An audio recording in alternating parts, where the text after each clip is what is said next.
अत्यधिक धूप में रामू अपने सूखे खेत में कड़ी मेहनत करता है। पसीने से उसके कपड़े चिपक जाते हैं। उसका चेहरा गंभीर दृढ़ संकल्प से भरा होता है।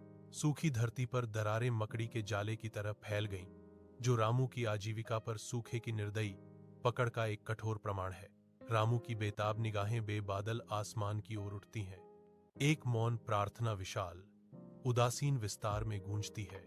चिलचिलाती धूप में रामू निर्माण स्थल पर भारी पत्थर उठाता है। उसका शरीर पसीने से चमक रहा है। थकान उसके चेहरे पर गहरी लकीरें उकेरती है, जो उसके परिवार के लिए प्रदान करने के लिए उसके अथक परिश्रम की एक स्पष्ट याद दिलाती है। रात ढलती है और रामू एक छोटे से कमरे में एक तंग जगह ढूंढता है।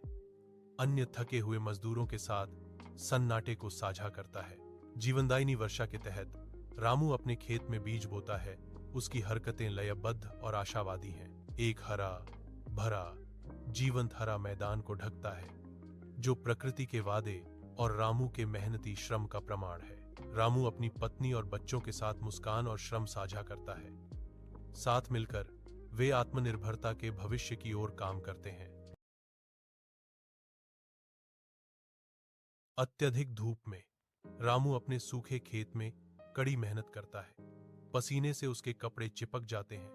उसका चेहरा गंभीर दृढ़ संकल्प से भरा होता है। सूखी धरती पर दरारें मकड़ी के जाले की तरह फैल गईं, जो रामू की आजीविका पर सूखे की निर्दयी पकड़ का एक कठोर प्रमाण है।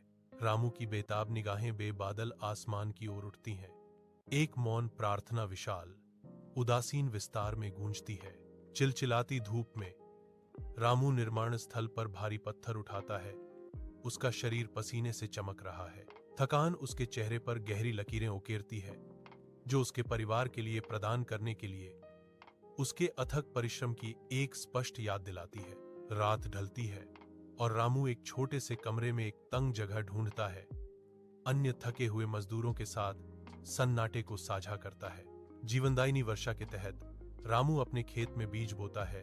उसकी हरकतें लयबद्ध और आशावादी हैं। एक हरा भरा जीवंत हरा मैदान को ढकता है, जो प्रकृति के वादे और रामू के मेहनती श्रम का प्रमाण है।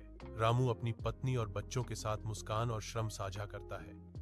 साथ मिलकर वे आत्मनिर्भरता के भविष्य की ओर काम करते हैं।